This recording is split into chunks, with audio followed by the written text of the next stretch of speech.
Very good morning, children. In today's class, we are going to continue with the plant tissues. So, you learned about the meristematic tissue in detail in the previous part of this class, and today we are going to learn about the or continue about the dermal tissue. Dermal tissue. So yesterday you learnt dermal tissue. It is a covering tissue and it is present in the outermost coverings of each and every part of the plant, like that we learnt. Then apart from that, here how the cells are arranged and locations. So where the cells this are present, means the dermal tissue is of three types. Upper epidermis, that also we learnt yesterday. Upper epidermis, then the middle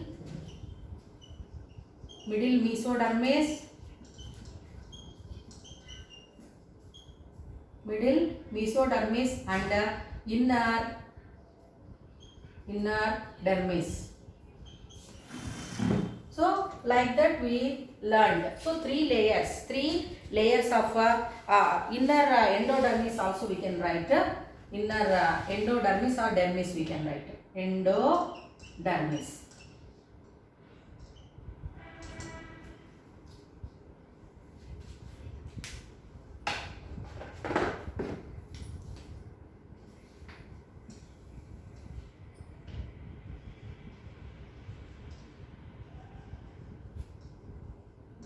Inner endodermis. Okay, so like that three layers we are going to observe. Okay, like a leaf, if we observe upper epidermis, lower epidermis, and what are the different structures we are observing on the different parts of the plant. Means suppose if you take leaf, large number of stomata are present on the upper and lower epidermis. So stomata are also a part of dermal tissue. Then coming to the next point, here waxy coating we are observing in some plants like desert plants. Their thick cells we are going to observe. Visibility of dermal tissue in desert plants. Then coming to the roots like carrot or radish or beetroot, if you observe, root hairs we are going to observe. So those root hairs are also of a dermal tissue only. Is it clear to children? Then coming to the structure of this dermal tissue, how the cells are arranged, all that if we see, the cells are very much closely packed. The cells are said to be very much closely packed, and we are not going to observe any cell wall. We are not going to observe any intercellular spaces. Is it clear to children? So intercellular spaces are absent, and here the cell wall is said to be very much thick. So thick cell wall we are going to observe without any intercellular spaces. Is it clear to you? So inside that we are observing different parts. Different parts can be seen. What are those different parts? You can learn here stomata. So what is the function of stomata? You know. So stomata. Is it clear to you? So stomata are said to be here helping in the exchange of gases. They are taking part in the photosynthesis process as well as in respiration. Okay, so stomata we are going to observe here, and so one single stomata if we draw, which is opening. So what are the different parts present here in stomata if we recall once? So this is the stomata, and opening is called stomata, and this stomata are covered with the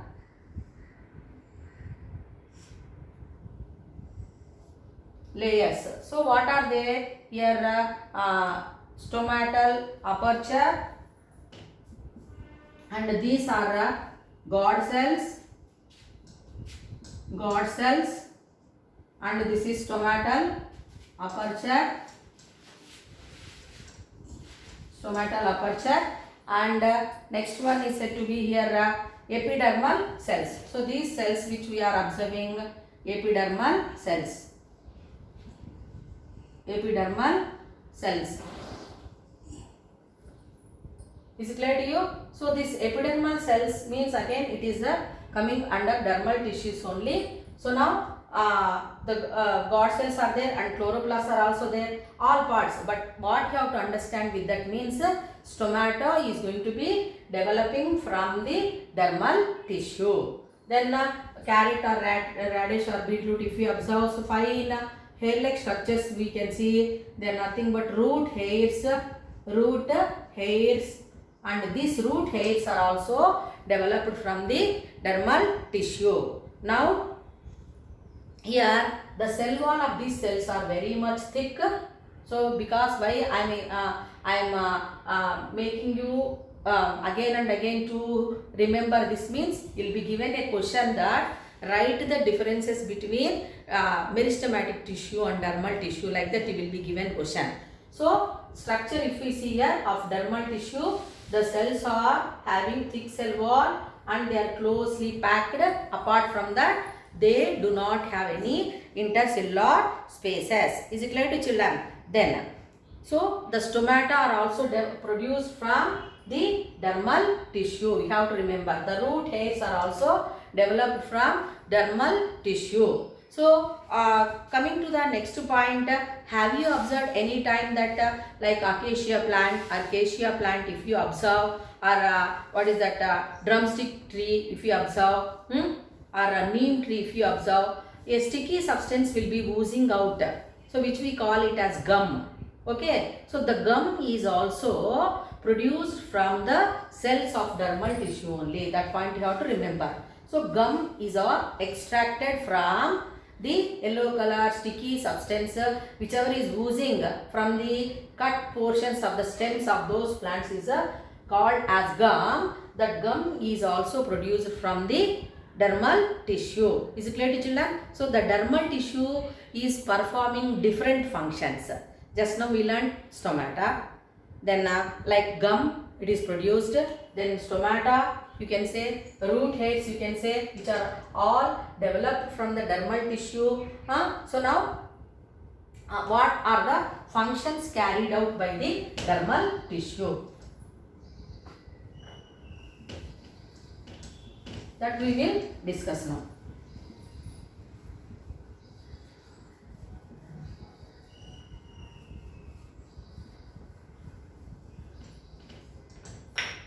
So here as it is present in different parts of the plant, the dermal tissue is present in different parts of the plant as covering. Is it not, children? So dermal tissue covers the, now we are learning functions of dermal tissue. So all parts of the plant are covered. So this dermal tissue covers the plant parts.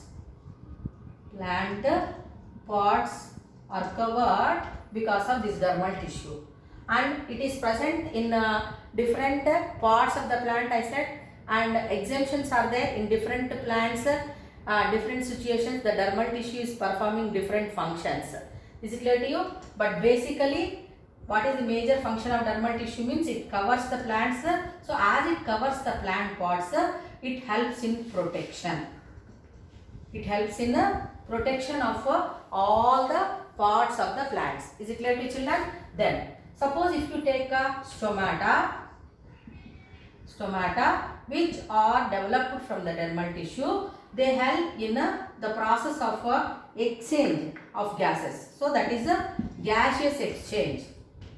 Gases exchange. So gases exchange is happening through stomata. Is it clear to children? Then coming to the next point, this dermal tissue where you are observing waxy coating, thick waxy coating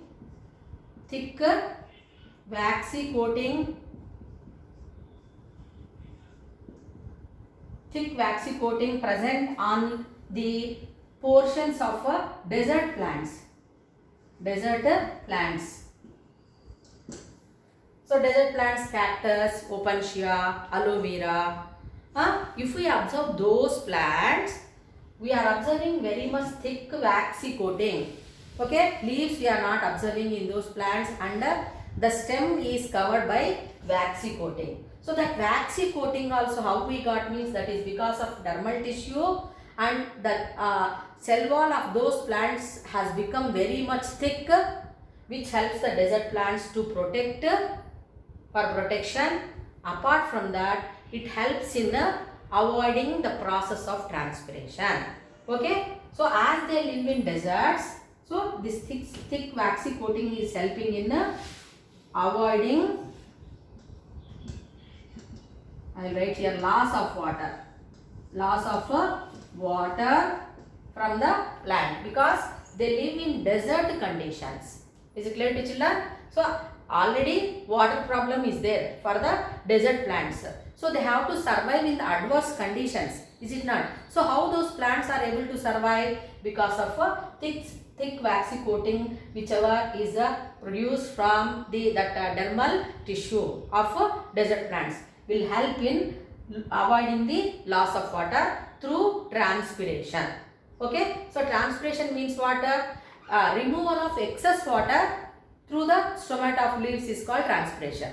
Already the desert plants are living in adverse conditions for water. Is it not, children? Water availability is less for them. Why should they leave the water? They don't want to leave the water. Is it clear to children? So the water is stored in the plant. Suppose if we cut the aloe vera stem, jelly-like fluid you are going to observe. So that is helping in water storage. Is it clear? That water, whatever it is stored, is necessary for the plant to survive in the adverse hot conditions, xeric conditions. Is it clear to you? So that is because of this thick waxy coating, which prevents the transpiration. Okay. Then coming to the next point here. As it is helping, as it is covering the parts and it helps in protection, in what way? The dermal tissue will never allow any parasites or any other organisms which are causing harm to the plants. So they are not entering. So just like skin, how it is protecting our body. So is skin allowing any materials inside, getting inside? No, children. So just like that, the dermal tissue of plants are going to help in protecting, not allowing any parasites. It will not allow any parasites inside the cell. Is it clear to you? Then you know that this just now I said gum, it is protected from, it is produced from the dermal tissue only in some plants like acacia or neem tree or drumstick tree. If you observe, suppose by chance if the branch is cut, so that liquid substance, brown, yellow, brownish color substance will be oozing out of the cut portion of the plant parts, especially stems or branches, which we call it as gum. Okay, children. So what is happening because of that? This gum will help in healing process, repairing process. Is it clear to you? Or healing.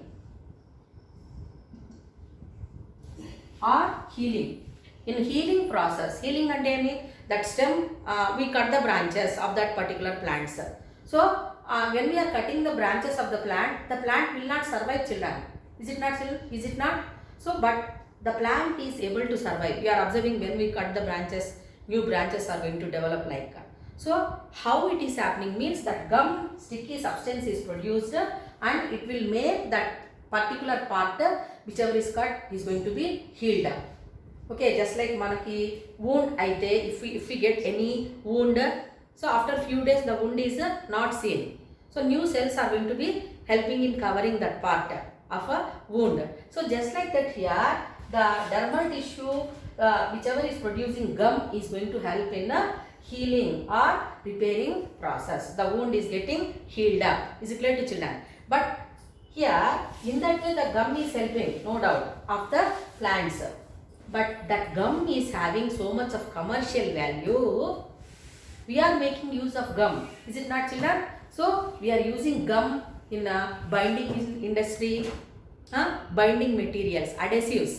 We are using that gum, and some other gums are there which are produced from the dermal tissue of plants, which is said to be edible gums. Gulkan is one example of edible gum. We are going to make use of it. We are going to eat it. Is it not, children? So that gum is also produced from a dermal tissue. Is it clear to children? Then in higher plants, if we see the plants which are seen for many years, even other trees also, even if it is of 6 years or 7 years or many years, trees, if we observe, we can see the outermost covering on the stem. We can see brown color structures. Is it not, children? Just like patch like structures we can observe. So that is called as bark. In Telugu it is called as beradu, chettu beradu. Okay, bark. So you are using that cinnamon, dalchini antam chudandi. So that one is also an example of bark of a cinnamon tree. Is it clear to children? So that bark of the plant is also of a dermal tissue only. Many layers. How that bark is formed? Many layers of for example, it is a big trunk of tree. Ankunna. Okay? We will think like that. So many layers of the cells, they are going to be added like this. Many layers are going to be added to the external cells, and it forms the very much thick bark. Is it clear, children? Of what? Epidermis. So all the epidermal layers of the cell, they are going to be continuously dividing, and it forms as a bark. So bark of the plant is also developed from the dermal tissue, and the bark is helping in protecting the plant, rigidity, strength to the plant. It can bear the weight of the entire plant. Is it clear to children? Then apart from that, the bark is not allowing any materials. It is impervious. It is impervious. Impervious means what? Not allowing unwanted materials inside the cell, and not allowing any needy material from the cell to the outside. Is it clear to children? So the bark is also developed from epidermal cells of the dermal tissue, and it helps in the giving protection to the plant. Is it clear to children? Then here stomata and root hairs, they are also developed from the dermal tissue only, and they are helping in gases exchange. I write here gases exchange, and they help in absorbing water, avoiding transpiration process, and even the stomata which are present in the leaves are helping in the process of photosynthesis. Is it not, children? Through the stomata are present in upper and lower epidermis of the leaves, where the entry or exit of gases is going to happen. That helps in the process of preparing food by the process of photosynthesis in plants. That is also that stomata is helping in the exchange of gases, that is in the process of respiration, in the process of transpiration, and in the important process of photosynthesis. This dermal tissue, stomata of dermal tissue is helping. So in that way, the dermal tissue is having thick cells with a prominent nucleus, and we can stomata or root hairs are developed from the dermal tissue only, and without intercellular spaces we are observing the cells are bigger in size, thick cell wall. You have to remember. And different types of dermal tissue according to where they are present, like upper epidermis, middle mesodermis, and inner endodermis. 3 layers. So all these 3 layers of dermal tissue, cells of these 3 layers of dermal tissue help in protection. Apart from that, they are doing some other additional functions also. Is it clear to children? So that's about dermal tissue.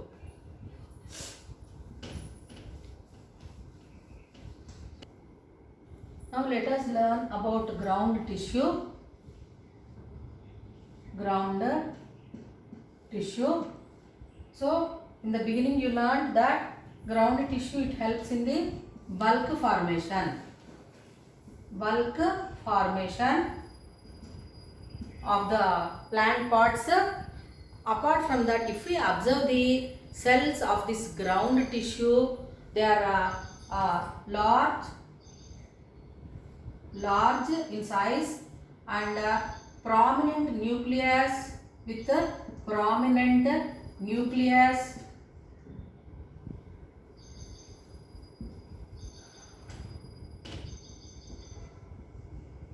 So prominent nucleus is seen in that.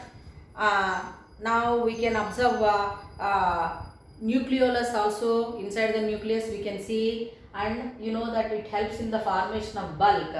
So according to the site where they are present, again this ground tissue is also of three types. Is it clear, children? So first remember, so we completed the meristematic tissue and dermal tissue.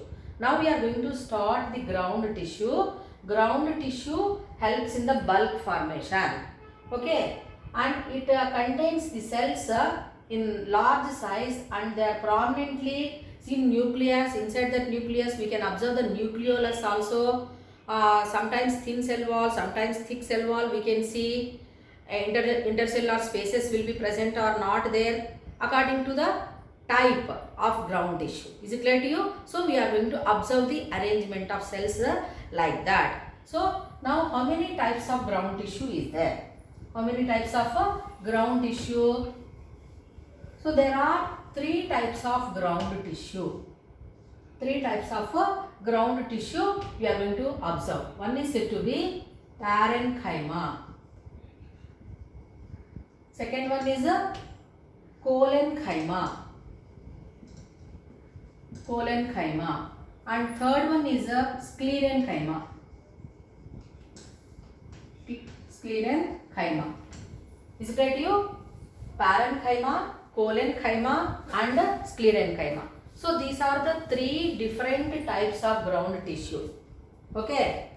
So almost all parts of the plants, this ground tissue is present, and little bit variations we can observe in that. Differences we can see of all these three types, and little bit they are performing different functions also. Is it clear to children? So now parenchyma, where do we observe, and what is the arrangement of cells? Then collenchyma, sclerenchyma.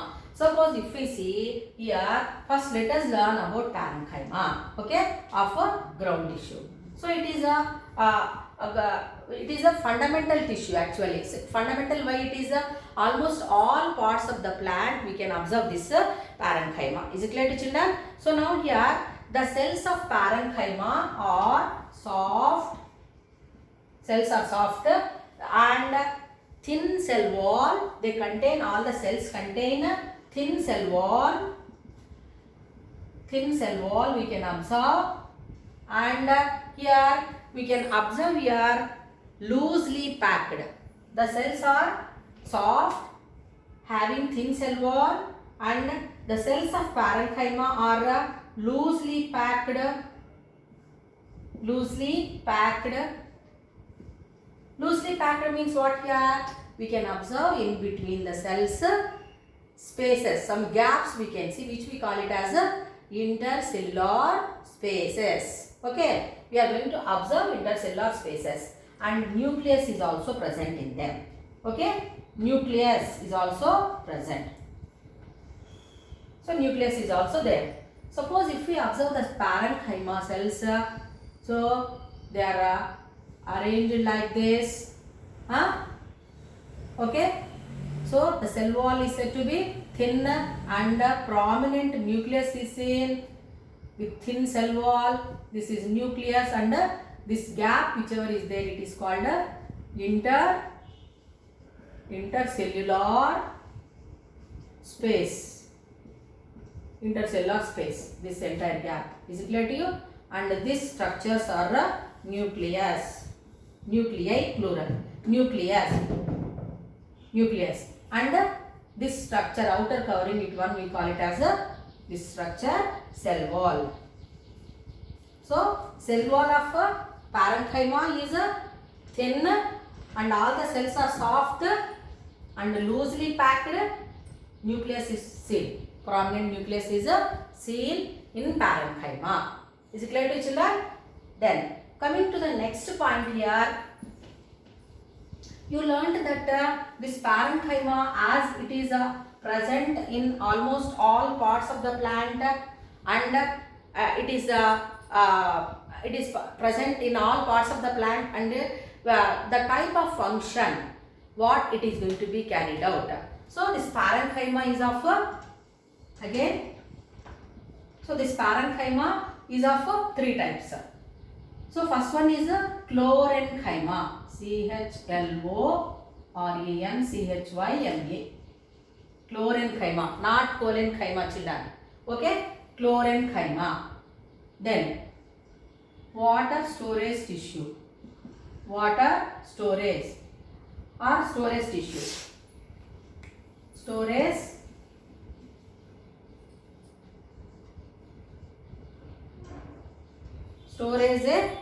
tissue. And next one is arenchyma. Arenchyma. Is it clear to you? Chlorenchyma, storage tissue, and arenchyma. So all these types of parenchyma will have soft, their cells are soft with thin cell wall and they are loosely packed and nucleus is present almost. But here function which is going to be carried out. Okay, this parenchyma is of three types. First one is chlorenchyma, then storage tissue, arenchyma. So what do you understand by the term chlorenchyma? So chlorenchyma is a type of parenchyma of ground tissue, and the name itself you can understand. So this chlorenchyma, it contains large number of chloroplasts. Okay, so the cells when we observe of this parenchyma, this chlorenchyma of parenchyma, if we observe, they contain large number of chloroplasts. So large number of chloroplasts you are going to observe. So where do you observe chloroplasts, children? In which part of the plant you are going to observe chloroplastids in large number? Yes, you are right. That is said to be leaves. So the leaves of all plants contain chlorenchyma, which is a type of parenchyma of ground tissue. Have you followed? So that contain large number of chloroplasts, and you know that what is the function of chloroplast means this chloroplast, they contain green pigment chlorophyll. So if chlorophyll is there, obviously that chlorenchyma function. What is the function of chlorenchyma? It takes part in the preparation of food by the process called photosynthesis. So with the help of roots which are absorbing water, and the carbon dioxide from air is entering into the leaves, and they reach the chloroplast. As they contain chlorophyll in presence of sunlight, the plant is able to prepare food by the process called photosynthesis. So the major function of chlorenchyma is said to be the cells of this parenchyma will help in photosynthesis because they contain large number of chloroplasts. That is the name. They are called as a chlorenchyma. Is it clear to children? That's why it's called as a chlorenchyma. Chlorenchyma is a type of parenchyma. Okay, and it is present in most of the parts of the plant. Is it clear to children? So that is about chlorenchyma. Then second one,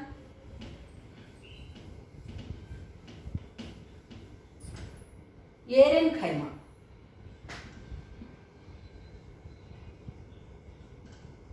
Arenchyma. So here arenchyma means it is also a type of parenchyma, and soft thin cell walls loosely packed we can observe, but in between the cells we are going to observe large number of in between the cells we observe large number of air spaces. Large number of air spaces are present in this type of parenchyma, which is said to be parenchyma. So, where do we observe that the cells with more number of parenchyma? So, more and more number of parenchyma we are observing in the plants which are growing in water. Means in water plants. Water plants. So, the water plants are able to float on water. Is it clear to you? Like lotus, you can take hydrilla or vallisneria. So, all these plants are able to survive in water. That is because of parenchyma.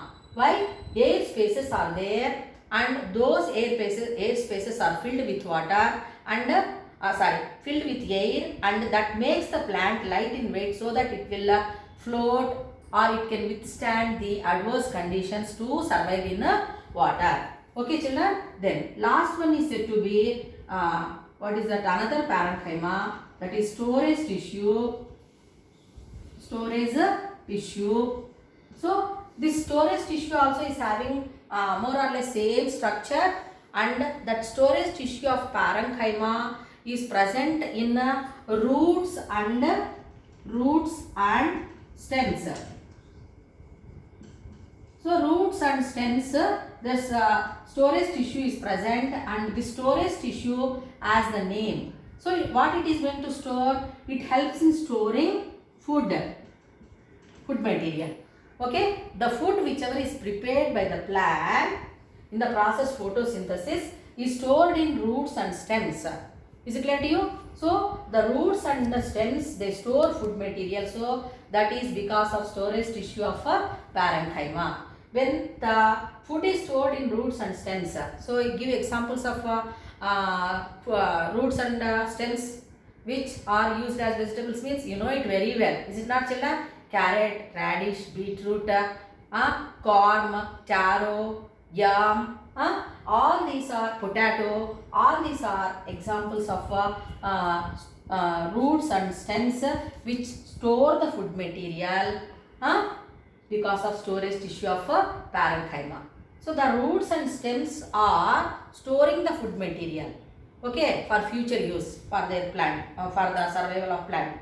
Apart from that, we are also making use of that food as vegetables. Is it not children? So what do we call those roots and stems? Means tuberous.